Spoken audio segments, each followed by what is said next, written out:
Hi, everybody. Welcome to the Hampton Roads .NET users group. My name is Kevin Griffin. I'm joined by my co-host, Drew. Good evening, everyone. And we are pleased to have our very good friend, Linda Nichols. And every time Linda comes and hangs out with us, it's always a good time. It's a very interesting presentation. I think last time Linda was here, she showed us her like old GeoCities site and put it up on Azure Static Web Apps or something like that. I'm trying to remember Oh exactly what no, she it was did. Office Space. I did durable functions with Office Space last That's time. right. What Yeah. what was the one you took? Like it was like a tribute page. I'm gonna say some boy band. I don't know. I'm forgetting. It's such a long time ago. You know, Yeah, I mean, COVID time passes faster. I did static web apps with my very first web page, like the one I created in the 90s. So it was like a dedication to like the 80s and That's right. yeah. Yeah, and we like brought it into the future with functions. That was pretty fun. I mean, so this will be fun, but I feel like this is my most serious presentation though. I mean, for me. Like I did not include a single GIF, I think, in this entire presentation. So, but I mean, it'll still be fun. But yeah, you might be like, okay, a little subdued. Well, yeah, it means you're maturing, Linda. You're growing up. It means we've been 2 years pandemic. I'm tired. Yeah. All righty. Well, Linda, we're glad you're here. I'm just going to turn it over to you, let you do your thing. If All anyone right, has cool. questions, drop them into the chat. Doesn't matter if you're on Twitch, LinkedIn, or YouTube. Let us know, and I'll politely interrupt Linda whenever it makes sense. And Linda, it is all yours. Feel free to share your screen again. All right. We'll let you. This is gonna go fine. There we go. Great. Hey. Cool. All right. So actually let me just do PowerPoint first, actually. So I'm going to start out, I'm going to go through some slides, just talk through like some concept stuff, and then do some demos. So this time's a little different. Like I said, it was a little bit subdued because I'm talking more about this concept, and then I'll show kind of what I've been doing with this concept. And so basically, instead of, I think, like I said before, I showed static web apps and durable functions, and I've talked here before at .NET Group about just like specific technologies with Microsoft or JavaScript or whatever. So now I'm going to talk about like this idea of fusion development, which is you know pro developers and then low code developers, and maybe it's two pro developers, but one is working more in a low code environment and the other is working in more of a pro code environment. And my pro code environment of choice here is going to be, of course, Microsoft Azure. That's my developer environment, and then also the Power Platform, which is our low code tooling, our low code cloud, basically, where you can build apps and bots and flows and AI and all kinds of cool stuff. Um, and how you can use those two together to sort of create really rapid applications. And this has been something I've been kind of like basically geeking out on for the past year. If you've seen any of my other talks, I really like low code, and something I'm really passionate about. I really like the idea of kind of opening up this world of coding to pretty much anybody. And I just feel like with cloud, we're not really writing that much code these days anyway. It's really about Lego blocks and putting things together, and we're all just kind of a bunch of builders. So this kind of builds upon that a little bit. So basically, this picture of the meteor comes from my teammate, who talks about this of all these apps that we need to build as being like a comet that's going to hit the earth. But basically, yeah, like this is the problem that we're facing right now, and this isn't a new problem. We're just calling it something different now. We're calling it the App Gap Challenge. Before, we tried to tackle this by saying, okay, we have to teach every kid how to code because there's not going to be enough developers in so many years. Now we're like, okay, we have to teach the kids to code. We have to teach the career changers to code via boot camps, but also that's still not enough. We've got tons and tons of apps we need to write. There's more that need to come. There are companies that have development teams, but they're backed up. They have a huge backlog. They don't necessarily have the capabilities to build mobile apps. Are they going to train them? Maybe they'll hire new people. Oh, wait, there isn't anyone to hire. So basically, this gap just keeps getting bigger and bigger. And so one of the ways that we can now kind of start to tackle that is by this idea of code first and low code developers working together. And so, of course, my favorite analogy here is Armageddon, because this is like the worst movie that everybody loves. And so here, your code first developers are basically the astronauts, and your low code developers are the the miners, basically, like the oil guys. So, and with the idea here being that the NASA astronauts are the best at what they do, and they're very busy doing what they do, it doesn't make sense to train them how to drill on an asteroid. Whereas the guys on the oil rig, drilling is what they're best at. And basically, you can take their capabilities and combine them with your code first, your astronauts, and then the two of them working together can get to the goal faster. And so if we like get away from the Meteor now and go back to development, then it's more like you take what your developers are creating and you make it more available, make it available to a bigger audience. And so make it available to low code platforms, and present it in a way so that it's understandable by people who are somewhat technical, who are very interested in technology, and then they have their own skill set that they're able to use to add to sort of the bigger picture. So this is what it can kind of look like, basically. And these are all Microsoft tools because I work for Microsoft. I didn't even bother to introduce myself today. I just jumped right in like everyone knows me. But yes, I do work for Microsoft. And so here, basically, this is kind of going from the top down. So, Azure App Services, that's also, it could be functions, it could be container apps, it could be a containerized app, it could be AKS, it could be really like machine learning, it could be anything with an API layer. Here I've got Azure API Management, which is probably my favorite service within Azure. And then we've got our coding tools like an IDE, our code repository here. And then right here is where we're going to get into the low code. So in Power, then we switch over to Power Platform. So there's a connection here between the two clouds.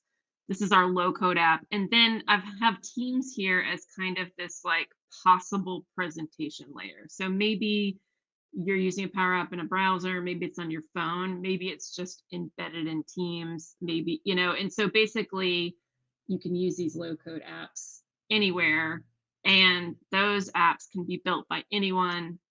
Maybe the Azure pieces are built by your more traditional developer. Again, Power Platform. So there is a suite of services within Power Platform. Power Apps, Automate, Virtual Agents, and AI Builder are basically the core pieces. So it's like low-code apps, low-code flows if you're used to Logic apps. I love Logic apps. Power Automate is kind of like the little brother. It's more for flows, kind of in that Microsoft like 365 ecosystem, and it's licensed slightly different. But it works really well with Power Apps if you want to create these event-driven systems. Power Virtual Agents are low-code bots, and AI Builder is low-code AI. And then you can also, I'm going to show like this Fusion architecture. You can also use Fusion with AI Builder to import models from external clouds, like even AWS or Google or Lobe.ai. So again, we have our kind of our NASA side, and then our low-code oil rigger side here. And the connection between the two platforms are actually connectors. So that's sort of the magic between the two. From Power Platform, you don't really make a traditional API call because it is a low-code platform. So you're using kind of these building blocks, and those building blocks are connectors. And you can create custom connectors if you have custom APIs. We'll be showing that later. What is a connector? It's just a wrapper around an API. So it's just basically making a more consumable building block for making these apps.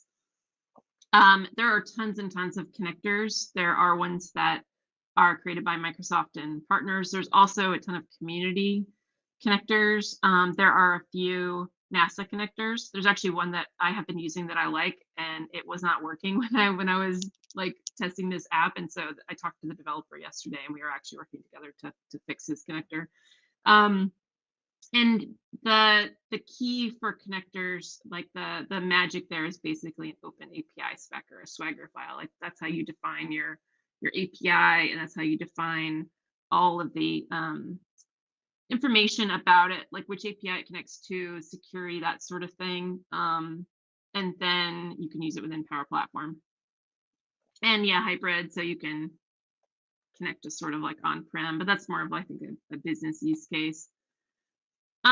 So for my team, I am obviously, like, I'm an Azure person. I definitely have a pro code background. Low code is just something I really like. And so I like to look at it from this API first strategy. So looking at, okay, what's out there? What APIs are in the world? What APIs do I already have in Azure? What have I already built? What cool things do I have on the pro dev side? And then that I can then connect to a low code app. And I should say, I'm just going to admit now, I'm a really terrible front end developer. That's why I was still deploying my very first web page just a few months ago. But Power Apps allows me to actually create apps that like look okay, because everything is sort of out of the box and drag and drop, and doesn't rely on me like writing bad React review or something. And I can kind of concentrate on the back end pieces, which is really where I thrive and where I'm most interested. But in order for that to work, this is kind of where the cultural piece fits into this, is that your professional developers and your low-code developers, like they have to coexist. They have to like each other. They have to talk to each other. They have to work together. So you're on the pro code side, like they need to have really well-documented APIs, so that on the low-code side, they know they exist. They can find them, and then they can hopefully use connectors that are built by kind of a professional developer. And Microsoft has lots of terms for this, like a pro developer and a citizen developer. I just like to either say like low code or all developers, or a code first developer, or maybe a professional developer, because I don't want to really pigeonhole anyone, and I don't really love the term citizen dev.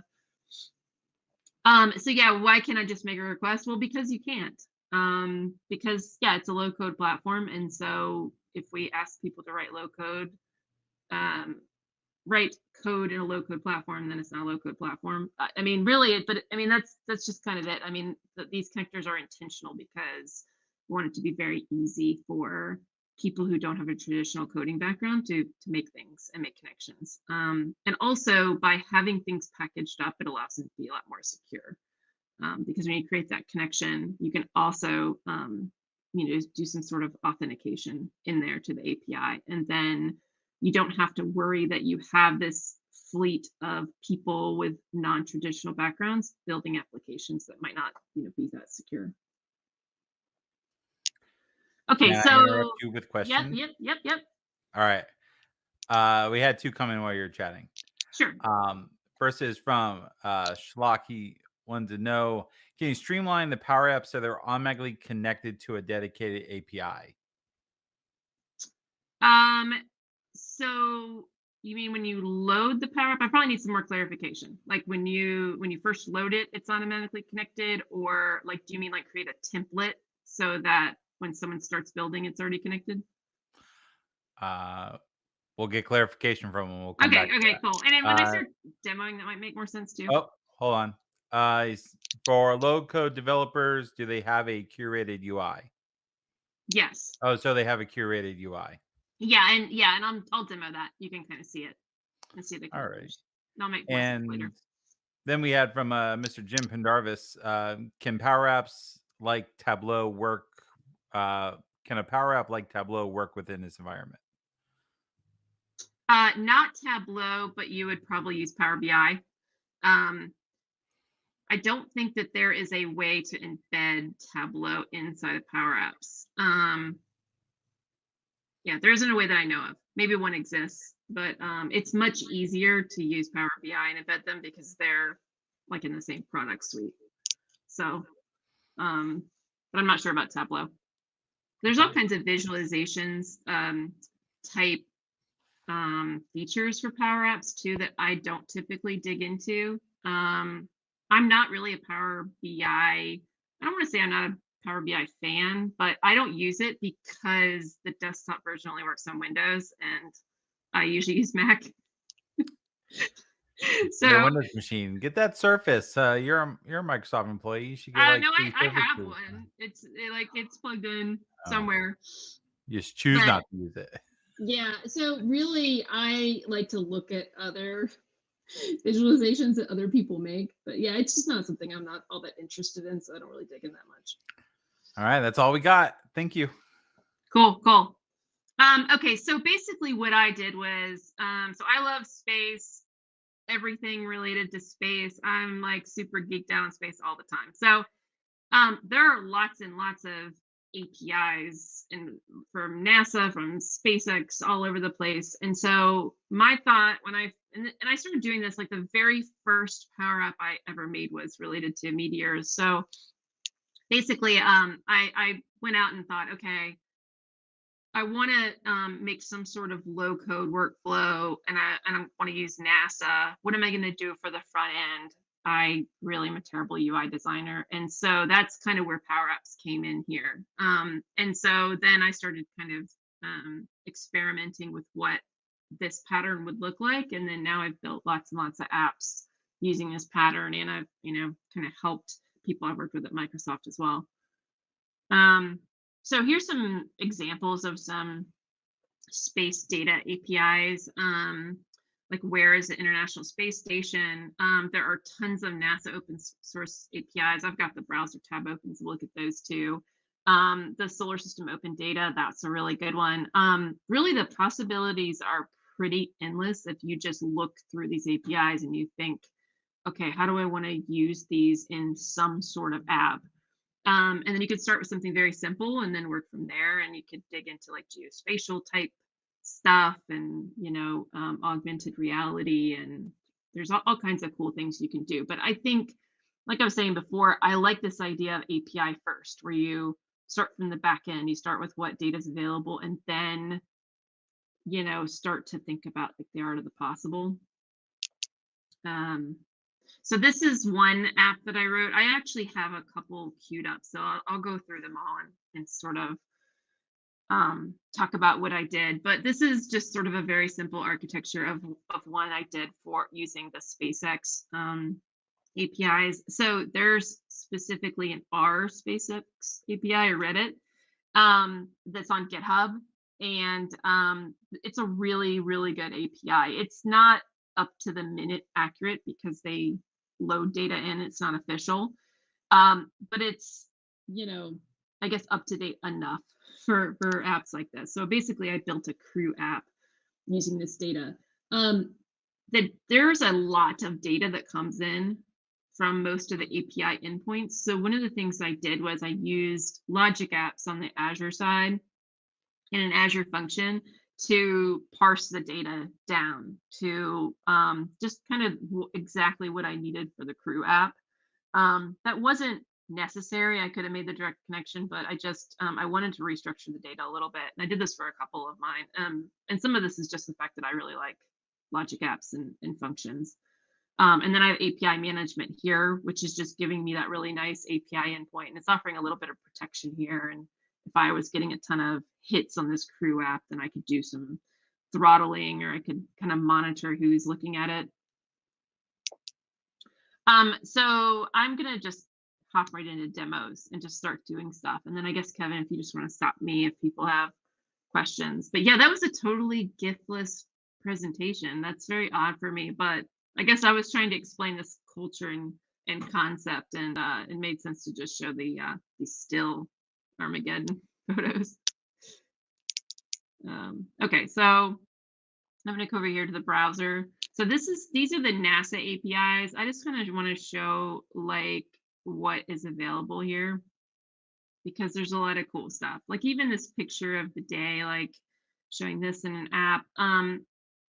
This one here, I'll show in one of my apps in a minute, but this one I've used a lot because this shows all the asteroids out there that for a particular day or a range that are close. So they're basically like near Earth objects, and they can classify them as hazardous or not, and they can show whether or not they're in the Sentry system, which means that they've been watching them for years. And so yeah, it's kind of interesting if you want to make like a doomsday app, or you want to look, try to plot out like how close these asteroids actually come.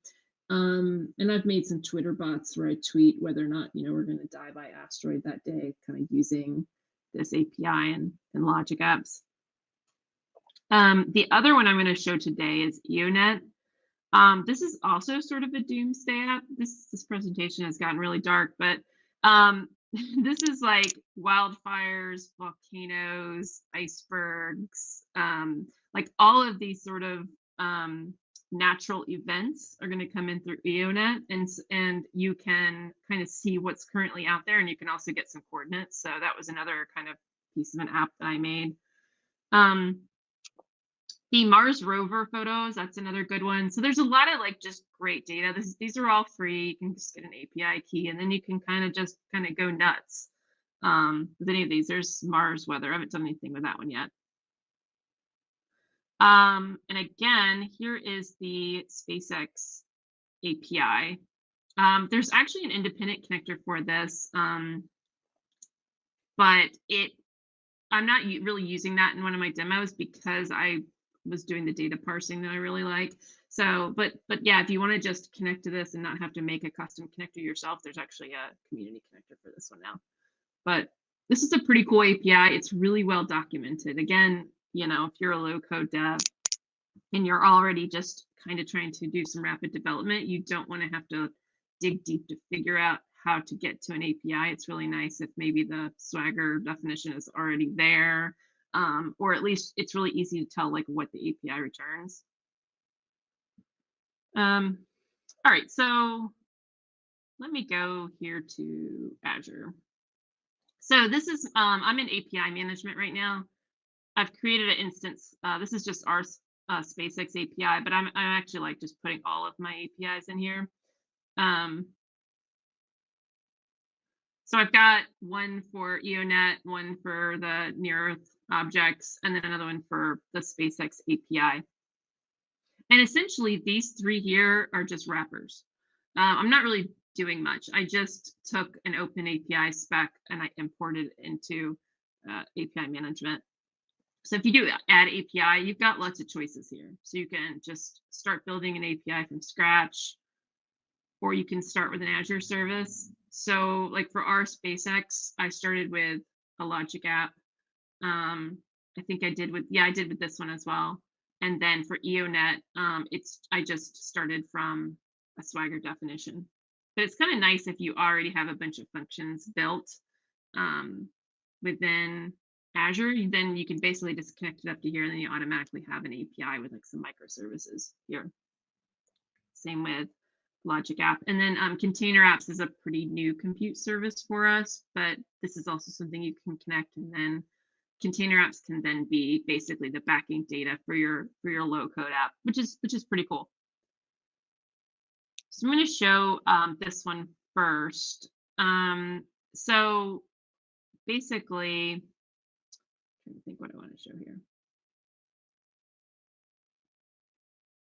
So this is the get crew endpoint, and this is coming from Logic Apps, and then basically within API management, I can test each one of these endpoints. I was going to show where it is wrapping.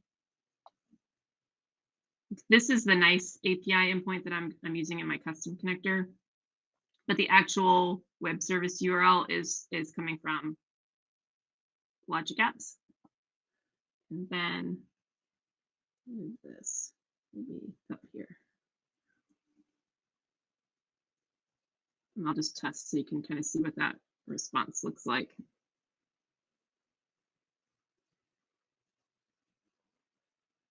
Here we go. So this is the kind of data that we're going to get. So I'm specifically interested in crew. So what I wanted to show for my app is all of the crew for SpaceX, like all of the astronauts and all of the, well, I mean, now we have the citizen astronauts basically also, but they're also in here. And then I wanted to show the various people, all the information about them, what missions they've been on, and kind of do it from the point of view though of the person. So that's what basically what this data is here.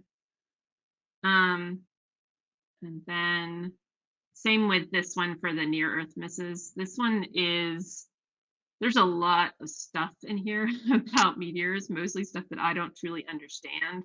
So there's a lot of information about how big it is, how close it is. This this one right here is not considered hazardous. And even though they're near Earth misses, most of the ones I've seen recently are not very close. So we're pretty safe at the current moment. And I'll do the same thing here for EONet. Just get this over so we have a little bit more room. So same thing. So these are all natural events that are happening right now. So there's like a tropical cyclone. We'll see this in the app I built too. Cyclone, iceberg. There's definitely a lot of wildfires. Another wildfire. So so the next piece here is, okay, I have all this stuff in Azure. How do I present this in a way now that a low-code developer can now build an app using what I have here? So one way is that you can go to your API and you can just do create Power Connector. And if you have a Power Apps tenant, then when you click on this, it's going to have you make some choices here as to like which environment you want to publish to, what you want to name it. You do create, and it just magically creates this custom connector within Power Apps. If you want to have a little bit more control over it and not have the magic, then you can just do export, and then you can choose to export a spec. Right now, it's only supporting API v2. V3 is coming soon, but you would choose this, and then it would actually just download a spec for you that you can then import within Power Apps. So let me pause. Kevin, any like questions so far before I go to the low code area? Nope. It's silent. right. Everyone's so concentrated on your talk. Yeah, I feel so subdued. But yeah, we're getting to the fun. The fun's coming. All right, awesome. Sean says this is great stuff. All right, cool. All right. So yeah, I'll just put this. All right, so now I am in Power Platform. So this is what Power Platform looks like. Basically, I'll just give you like a quick overview here. So there are apps, which are Power Apps, data, which is where you have your connectors and custom connectors. Power Platform has its own database behind the scenes, which is Dataverse. It's sort of like your backing database for Microsoft Access, but like on steroids, because it's basically the database that powers Dynamics. I tend to be Azure first, so most of my data I'm still going to store in Azure. But Dataverse for me works really nicely as a cache, or if I have an app where I'm never going to access that data really within Azure, and it needs to, and I want it really close to my Power App, so it's more performance, like faster, then I'll store this in Dataverse. But ultimately, behind the scenes, Dataverse also had like all of your information, all your configuration information about anything you do in an app is automatically stored here. If you create solution archives of all of your apps and things, then that solution is stored in Dataverse, and then your DevOps and CI/CD pipeline is sort of a different topic, but that's all in Dataverse too. I'm going to show where I make collections that are essentially just array, like cache arrays, those are also in Dataverse. So it's kind of there behind the scenes, whether or not you choose to use it. Flows are Power Automate. If you're familiar with Logic apps, flows are very similar, has all the same connectors. They're built on the same framework. It's just meant to be a little bit more low code. Chatbots, so that's virtual agents. They're really easy to build, sort of conversational flows. One of my demos, I built a Yoda bot where you can ask Yoda for advice, and I built that in like sort of an evening. And then AI Builder, which I mentioned before. I'll just show this really quick because I think AI Builder is pretty cool. It uses the same API endpoints as Azure, but it's just a low code version. So if you want to do kind of interesting things like do OCR on, like, let's say your COVID vaccination card or business cards, or you want to train it to know what certain invoices look like, these are all like really super easy workflows that you can do out of the box. And then you can also bring in models from Azure if you want, or make connections from your Power App up to like, custom vision or whatever. So it's pretty cool. So I think I'm just using apps today. So I'll go through sort of a bunch of these apps that I've written. So I think I will do the crew app first. So I'm just going kind of into edit mode for this app that I made.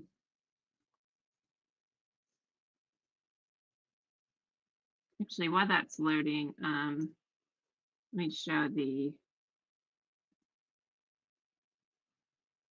I'll show the custom connector.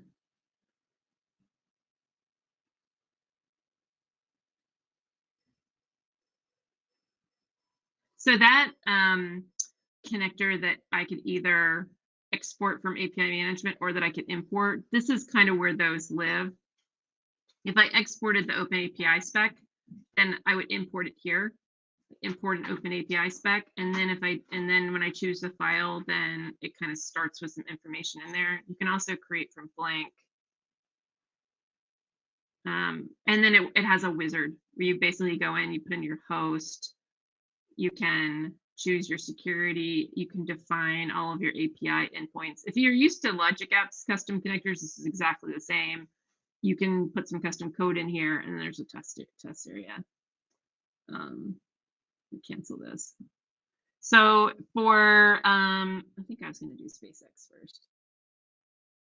So this is my custom connector for SpaceX. It just connects to API Management. And then I just have this one endpoint here, and then this is where it's basically defined with, and all my like request and response information are in here for this particular endpoint.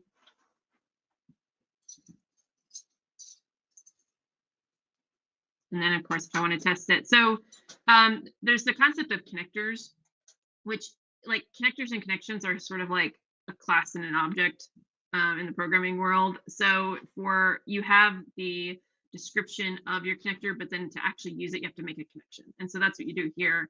And when you create a new connection, that's where you put in your, let's say your API key or your other authentication information. And then that connection is made. And then once the connection exists, you can then use it within an app. So I have a bunch that are already here because I already am using them within applications.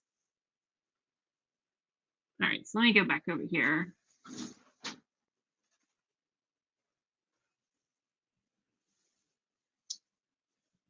And let's see, I'll hit play first. So this is the crew app that I built.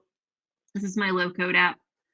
And it has all of the crew in here, active and inactive. I think it's pretty cool. Like I said, we've got our citizen astronauts are in here as well.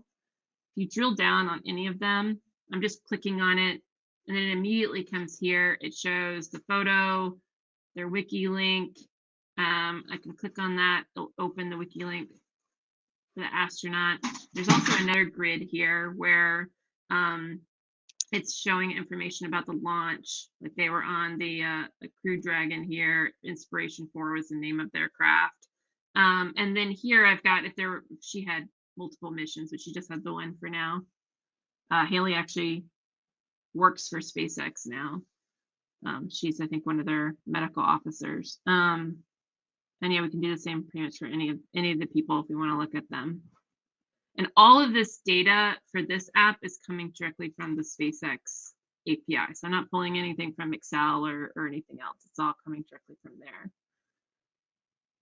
Let me show you sort of the magic kind of behind here. So this is the main crew screen right here.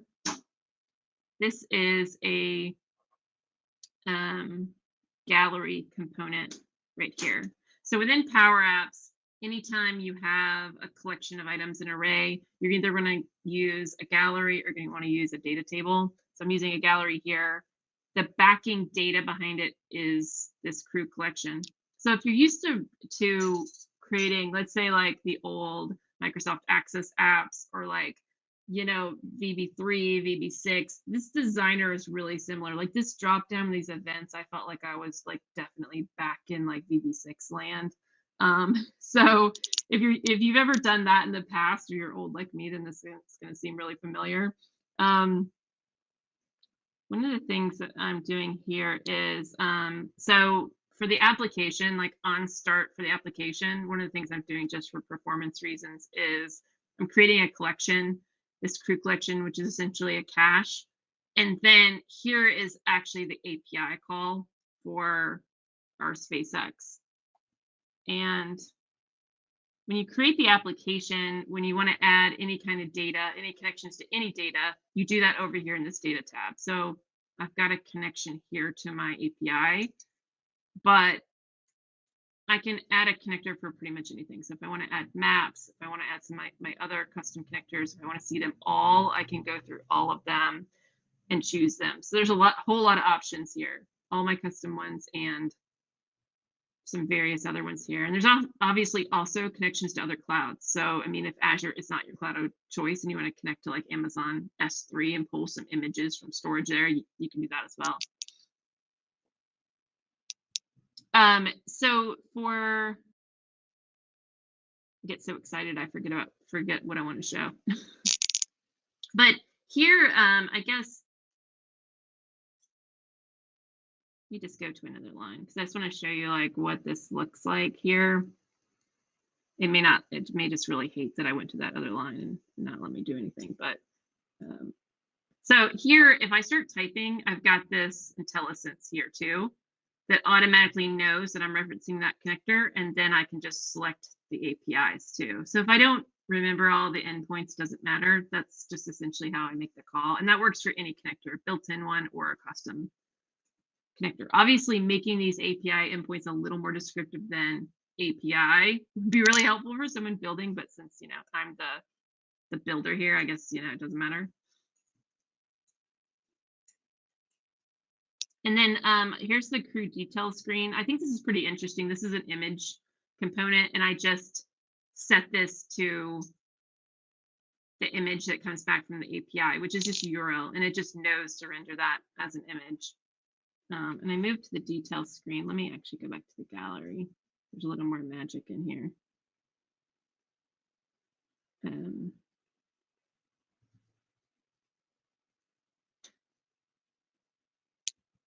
So this, I have an on select for the gallery. So anytime you select on each item, it automatically goes to the detail screen here. And I'm moving through this kind of fast. No, is there any questions yet, Kevin? All right, I'll keep going. So the API itself, it comes back with a list of crew members, and then each crew member has their own details here. And then there's also the list of their launches. So again, since that's a one-to-many, then I have another gallery here to show the launches. And then each time I click on something in this gallery, then it updates this data table here. So there's a lot of things that are going on, even though it seems really simple. And so for this data table, the data behind it is a payload. For this gallery, it's keeping track of the launches, but then this entire page, this like crew details screen here is the details for that particular crew member that I selected. Trying to see if there's any more magic in here. I think that's pretty much it for this one. But yeah, but anyway, but this basically pulls entirely from SpaceX, which is pretty cool. Now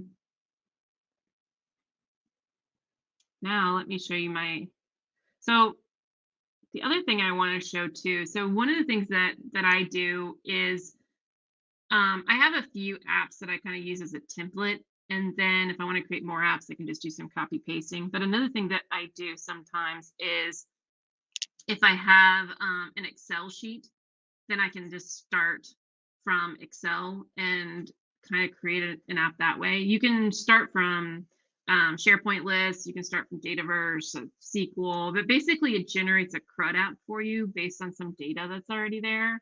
Let me show you and see what Excel sheets I have in here.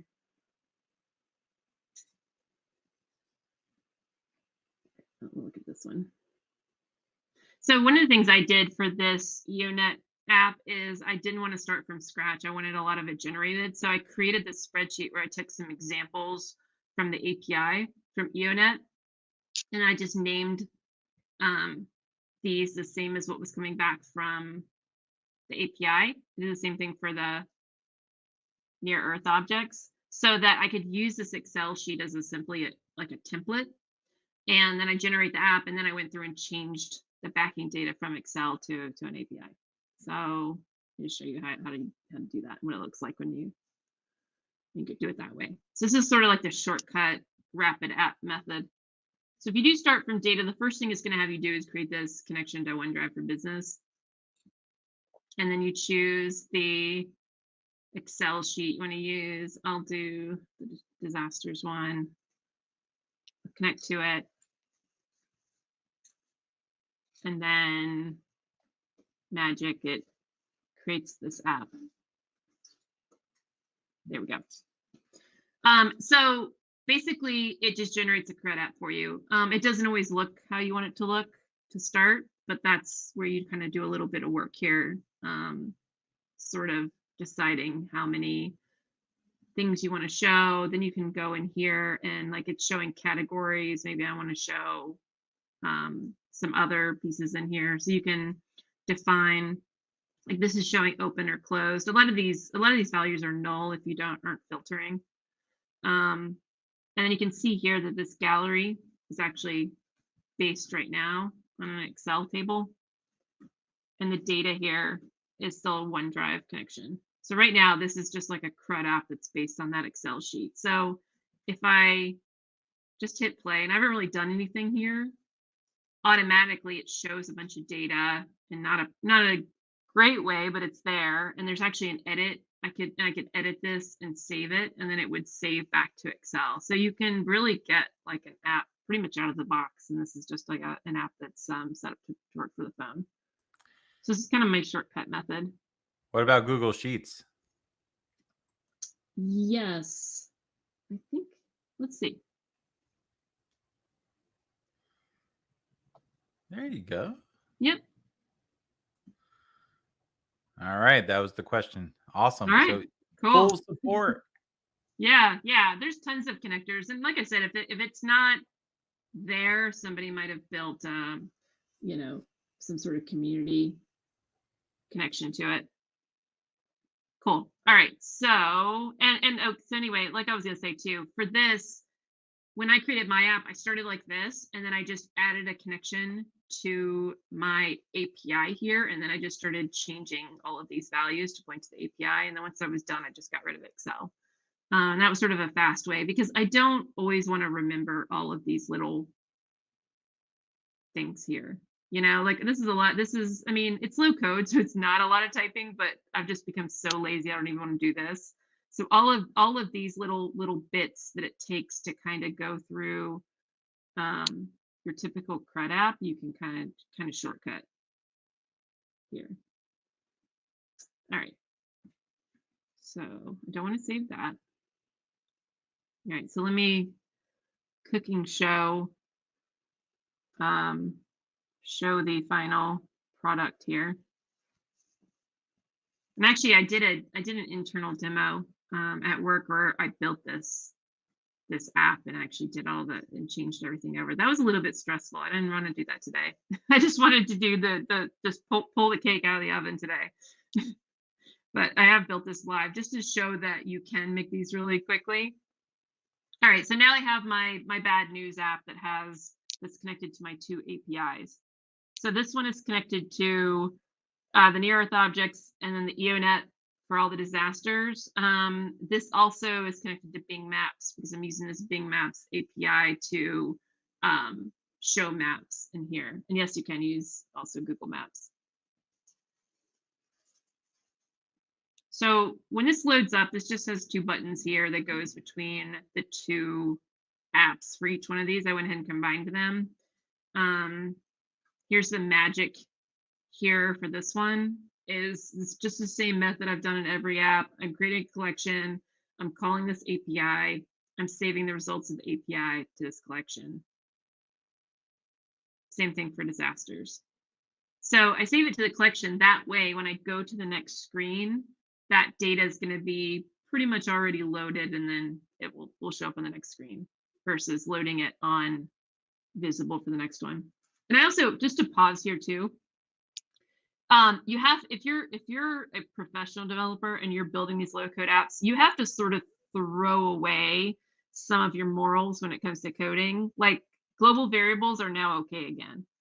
And you know, race conditions, you know, it's like some of the things like you don't really worry about, because to be honest, these apps are going to be mainly internal apps, are going to be mainly line of business apps. They're going to be smaller apps. You're not going to have 50 screens. You're going to have things divided up at smaller apps, and your use case is just not going to be highly performant apps. If you needed that, then you would build a professional application.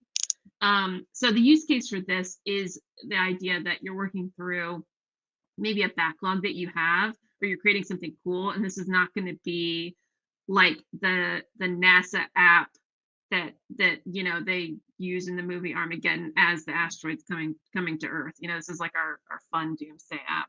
So I would say like lower your expectations in that way, and sort of be okay with maybe some things that would drive you crazy if you saw them in professional code.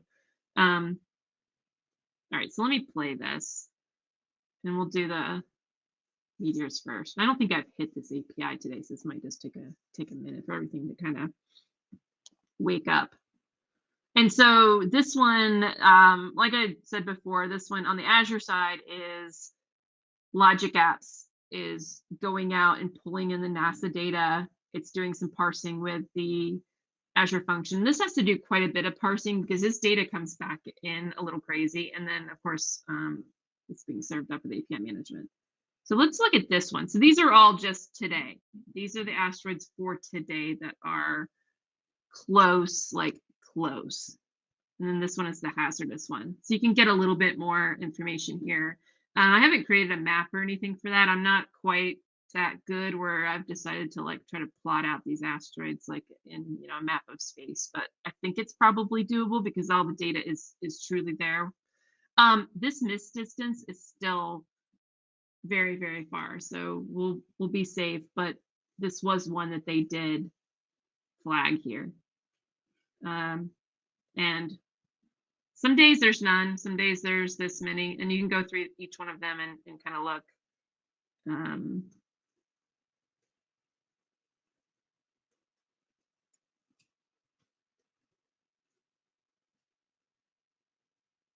Zoom in a little bit.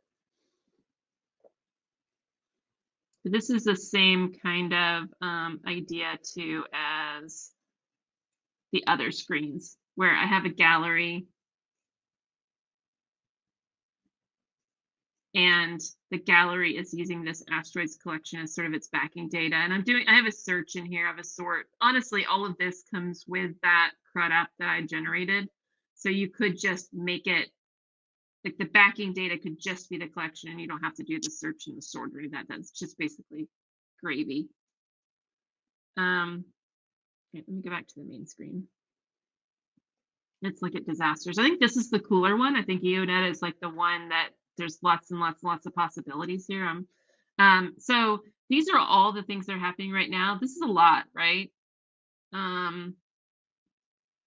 Obviously, if you live somewhere that's near a wildfire, then you know there are wildfires. But in Virginia, we don't really worry about icebergs.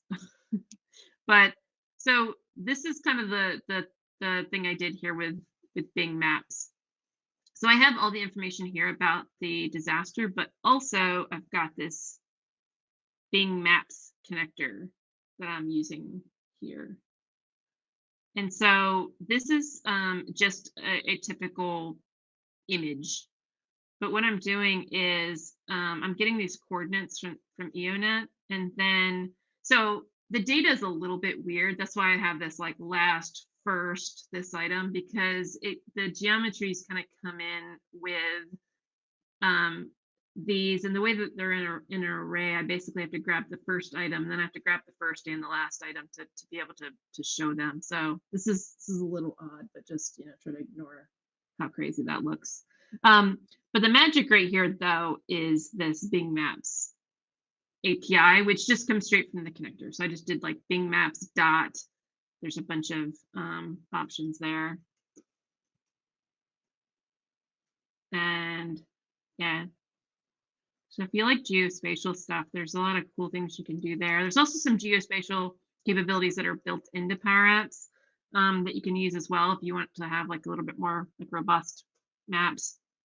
5 is the zoom level. You can also change the type of map it is. But basically, yeah, I'm just plotting these coordinates and kind of showing where this natural disaster happens. This was pretty easy to kind of figure out. The documentation was pretty good. Play, go back. Icebergs. Who knew there were so many icebergs? There's a volcano. Let's go Can back. I use Bing Maps for free, or does it require a subscription? It is free for, well, it's like most APIs. You can sign up for free, but I think if you become a power user of it, then there's a point where you do have to pay for it. So we actually had somebody from Microsoft come and talk about Bing Maps. Was it last year, Kevin? I think we're going on like over 2 years ago. Oh, really? Okay. Yeah.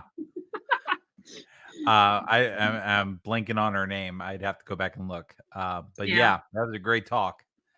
Yeah. So if you're interested in knowing more about Bing Maps and like all the possibilities, yeah, look back at all the past HR Nug talks. And there's a good one. There's lots of information. I don't know why the map isn't showing up on that one. Sometimes when I'm clicking around too much at demoing, I've like broken stuff, but okay, well, yeah, I'm not sure what happened to that one. But anyway, this one here is sort of on the border of Canada.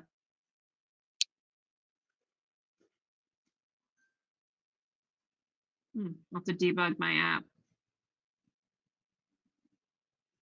Yeah, apparently they're having some wildfires up in this area here. I know there's quite a few that are in like the Boulder area too. But all the names are here. If you look at the API too, the NASA API, it will tell you what all the like the sources are. I'm not showing sources on this, but I probably should. But they use various sources to determine all of these events. So I guess the good news is that if you're watching from where we are in Virginia, there isn't anything. But since the audience here is global, like maybe somebody's relating to one of these. Okay, great. So actually let me go back here and sort of show you the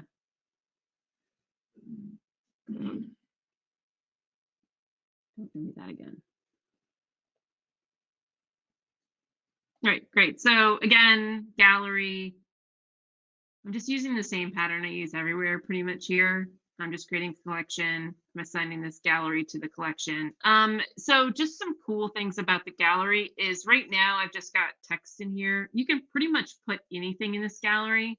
I've hacked this gallery a lot. I have an app where I'm using the gallery to, I have an image and I'm using the gallery to actually draw bounding boxes on an image. And you can also use HTML components for that as well. So, but the gallery is pretty cool because you basically just send in an array and then it displays it. So you can have form fields in here. You could have so that when you select something here with a checkbox, it does something different besides go to another screen. So yeah, the possibilities are endless. This app looks pretty generic because I'm just using this theme, but you can also define your own theme. So if you want all of your apps to look a certain way, you can use that as well.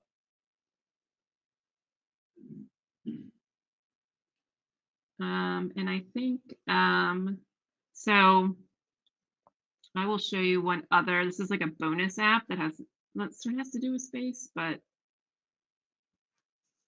this is my my Star Wars app.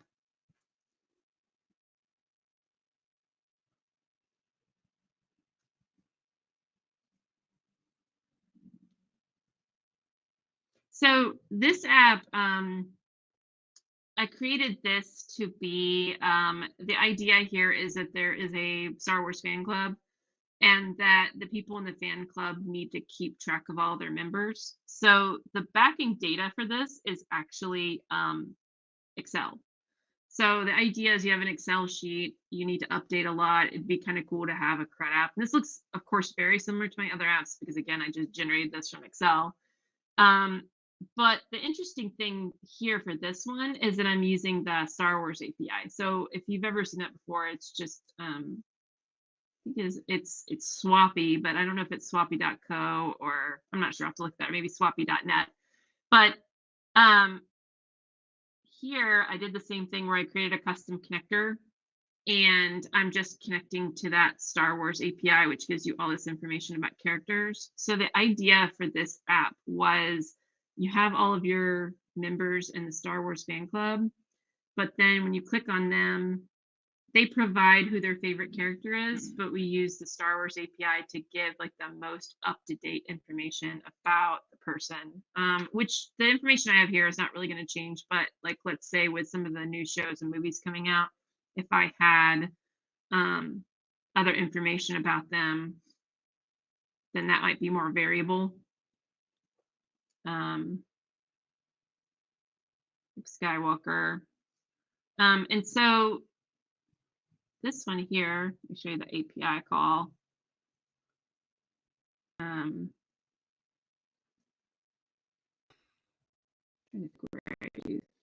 of these are different. Questions? There's a question. If the source is coming from Excel, is there a place in where changes are stored, or does it write back to the Excel file? It writes back to Excel.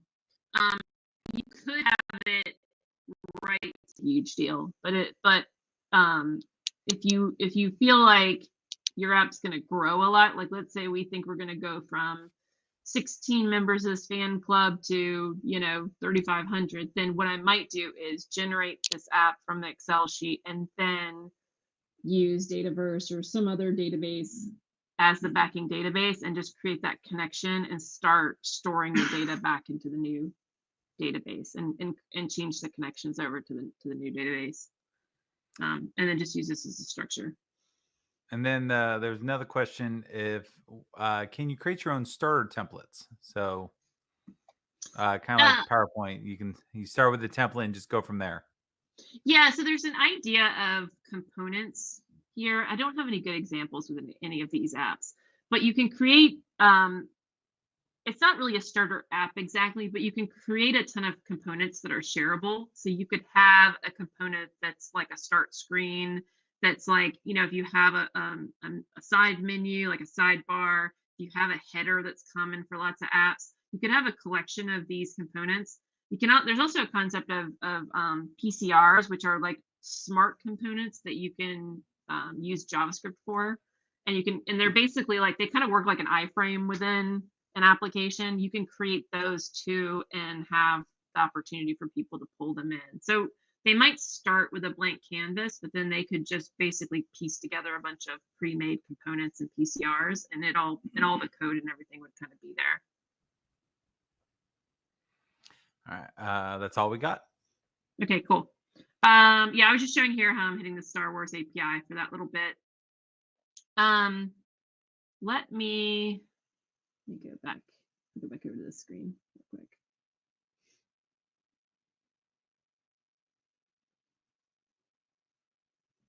I'm trying to see if I have any AI models here. Okay, cool. So one of the things I did in this app was I went through this. Let me find the flow here. I used this where you can use Lobe AI to create a custom model. And then within this model, you can basically you upload a bunch of images, you tag them, you train the model, and then you can export it to Power Platform. Lobe is totally free. So that's one cool thing. If you don't want to pay for cognitive services somewhere else, you don't want to pay for if you have licenses for Power Apps, then you get a certain amount of AI Builder credits. But if you want to kind of do a cheaper way to classify images, you can just use Lobe. Oh, I don't think I have my Lobe model open, but basically it's just a desktop app. And what I did was I uploaded a bunch of Star Wars images, I tagged them, and then I imported or exported the model from Lobe to here. And then this isn't published. Interesting. I might not be able to show it. No, too bad. All right, well, I won't be able to show this live, but I'll show you kind of what I did, at least, unfortunately. So this model right here is what I got from Lobe. Usually if it's published, then you can test it in here. And then once it's published, it becomes available to your apps. Since I already have it in this other app too, let's see if maybe I could get it to work. So what I did basically was, go back over here. I imported this model here. So once you create a model within AI Builder, whether you're creating one from scratch or you're importing it like I did, once it's published, it becomes available like a connector. So just from add data, you can go to AI models and you can actually select one that's already here or your custom one. And then you can add it here to your app. But also, I didn't really show this before, but within the app, like just you have all these drag and drop kind of components here for building an app. AI Builder has all of its own little built-in applications too, like object detector and text recognizer and all these things that you can use with AI Builder here.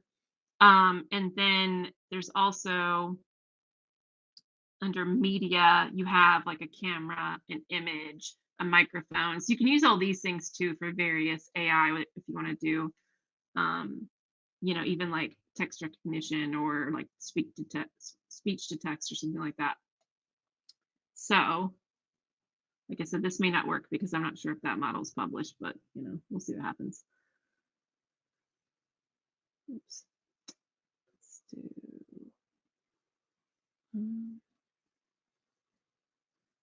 Okay, so basically I have an image here. I can get an image, and when I hit get character, it's going to hit my API, my AI, which yeah, okay. So this isn't working, but what it should do is it should hit the AI, send it this image, and then it should tell me which Star Wars character it is.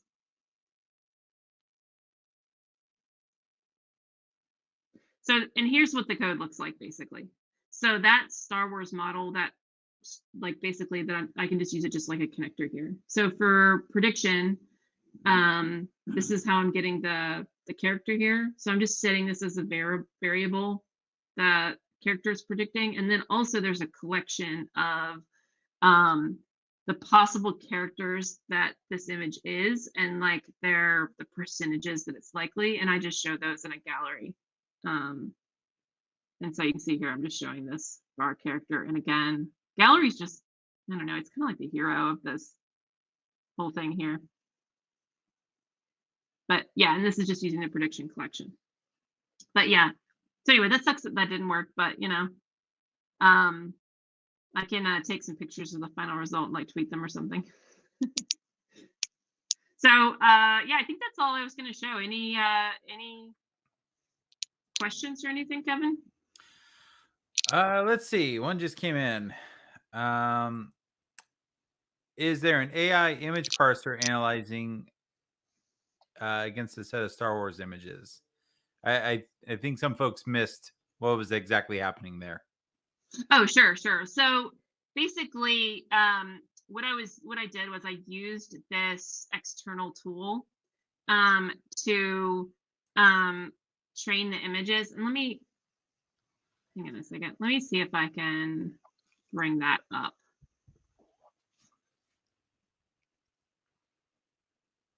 We don't need to look at my file system though.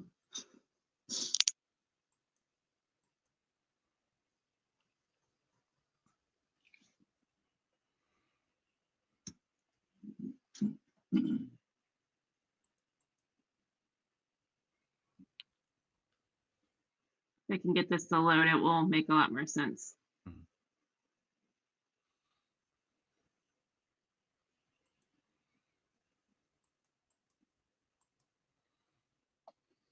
We were talking about this the other day, some friends and I, like how often you clean out your downloads folder. Like how ridiculous does your downloads folder get, Kevin? Like, do you clean it out? Do you clean it out regularly, or is there just 5 million items in there? Yeah, I was forced to re-image my machine a couple of weeks ago. So yeah, I cleared it out then. Before then, I probably had like double-digit gigs of stuff just piling up. Yeah, I have all kinds of random stuff. I mean, lots and lots of API specs because I'm always testing out these connectors and things, or I'm creating APIs and API management, or I'm creating connectors to logic apps. So I have many, many, many .json files.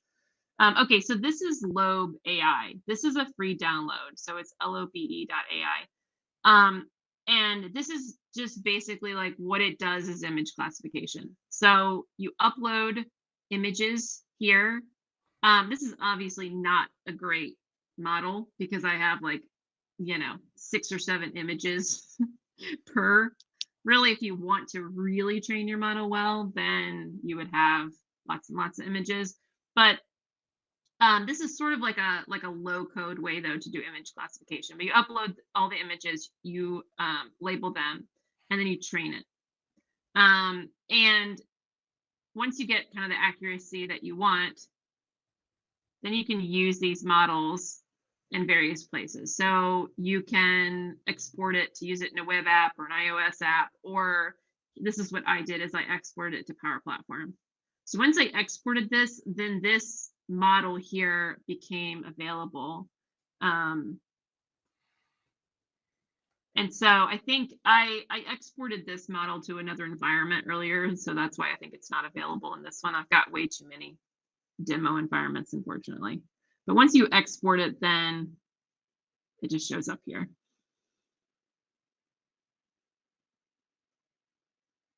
And that was kind of the magic there of how that was trained. And then does that all stay in the cloud? There's nothing to download? Right.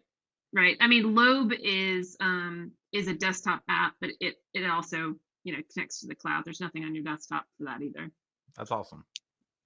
Yeah, and Microsoft acquired Lobe, I think, I don't know, maybe last year, and so that team is doing a whole lot of integrations and quite a bit with AI Builder because it's basically its own low-code tool. So I'm going back to this just to sort of connect the dots again. So that model that I just showed in AI Builder, you add this here just like it's any other data connection, but you're just connecting to the model. And then within the app,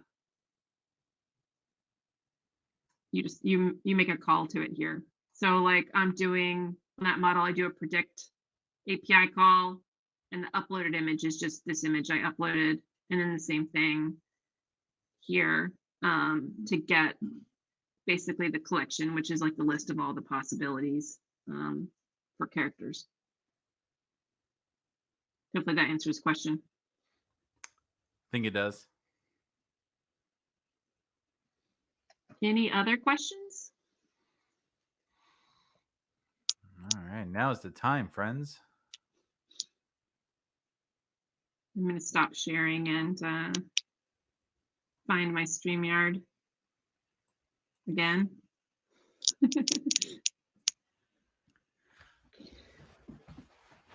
All right. Cool. Well, that was awesome, Linda, as usual. It's I would say a couple years ago I was a hater of the no code or low code, and Yeah. then I started embracing it. I'm like, oh crap, this is easy. And I have a good combination of code and low code running on our systems. And I mean, there's a time when even like low code, you just get to the point it's like, crap, I really need to write some code. So then you switch over to something like Yeah. Azure Functions, and you're done, and Mm-hmm. it's all great. Yeah, I mean, in my last talk, I did durable functions, which is very code first. Like it's a lot of code, but it makes sense for the use cases that it's meant for. Even with logic apps, I think when I first started using logic apps, I was using all connectors for everything, and it was really Yeah. kind of driving me nuts because you have to get used to the low code way of doing things, and you have to kind of learn it. And so with logic apps, I started realizing, you know what, I just really want to use this as a workflow engine, and anything meaty I want to do is going to be a function or a container app or some other API or something. And so that's kind of, and also too, I just like that testability. So for me, for my apps, I like to see Power Apps as like this very like a pretty thin layer.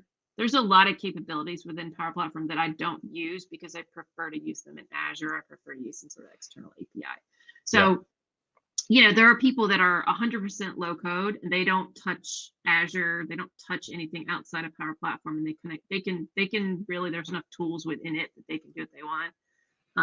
But I do, like I was calling it fusion development. I definitely do that because that's where I'm most comfortable. If I start trying to get too clever within Power Platform, I get stuck. I've got to go back to where I'm comfortable. Yep. I am the same way. Let's see. There was one question regarding the syntax used. How and where is it formed, or do you just have to know? Is there much IntelliSense? There is IntelliSense. There's also some AI built in. I didn't show that, but there's actually an ideas tab now where if you're looking for something, if you're trying to like remember a formula, you can start to type it in ideas, and it's almost like you know, like Copilot or something, where it'll do it autocomplete for you. It will try to guess what formula you're trying to find. The backing language is PowerFX, which is open source, and it is what Excel uses. So if you're like an Excel formula wizard, which I am not, I do sometimes, like my Microsoft Access days come back to me when I'm building Power Apps, but I'm not great with Excel. So people though who really do a lot of wizardry would probably really like Power Apps, especially, you know, if they can use their sheet as kind of the backing data. Yeah.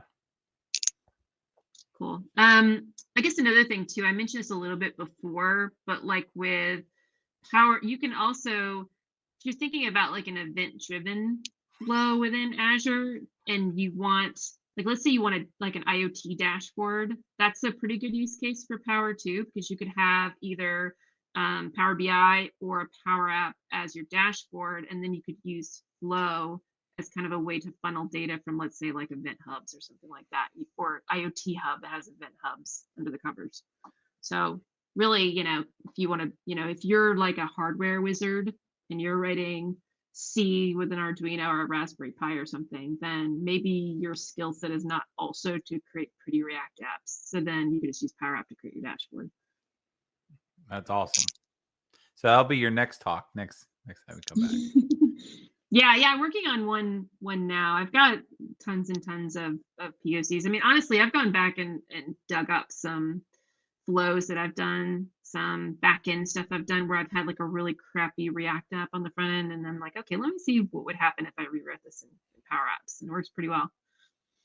So yeah, Kevin, I want you to give it a try. Maybe you could do a Twitch session where you figure it out, you know, pro Pro Dev Kev figures out Oh, low I don't have code. the free time like I used to, but I wish I could just sit down and play around again. I haven't done that in such a long time. Yeah, true.